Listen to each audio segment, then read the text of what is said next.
Korupsyon sa Bureau of Fire Protection tinatayang aabot sa 15 billion pesos kada taon ayon niya sa Department of Interior and Local Government.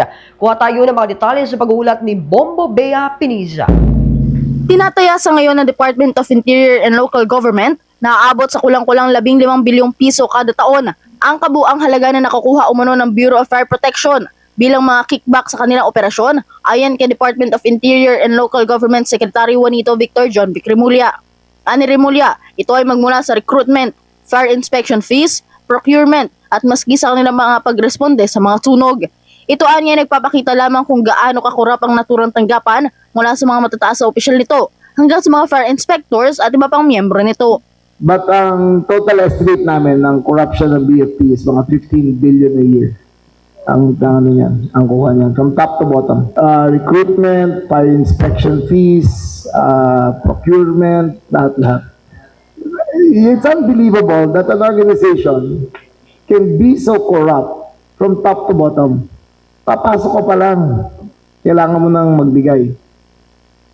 Pag i-inspect ka, yung walang sunog, kikita ka pa rin. Pag may sunog, may kita ka pa rin.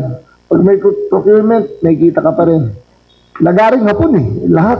Baga, kada galaw nila, kikita talaga sila Dagdag pa ni Remulla sa halos 25 taong korupsyon na lantarang ipinapakita ng ahensya mula 2021 lamang na mga dokumento ang kanilang kayang mahalungkat ng mga ebidensya na kaya magamit laban sa mga tiwaling miyembro ng Bureau of Fire Protection.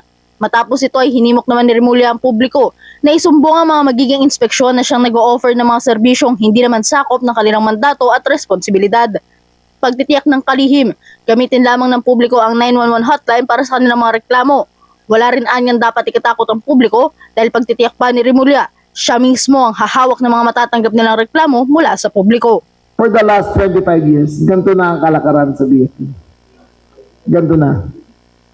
Pero ang kaya lang namin mahalungkat na ebidensya ay mula 2021 nakita natin.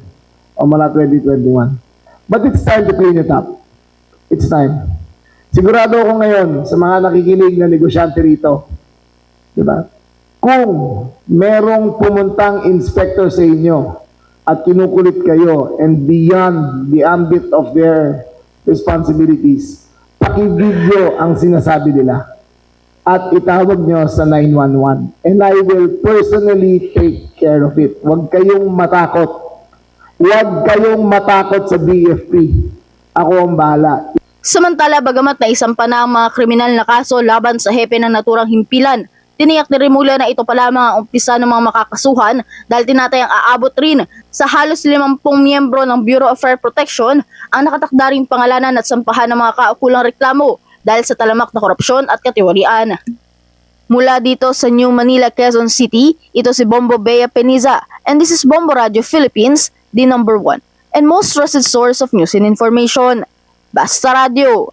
Bombo. For the most trusted source of news and information, visit our website at www.bomboradio.com. Follow us on Bombo Radio mobile app, Facebook, YouTube, TikTok, and X, formerly Twitter.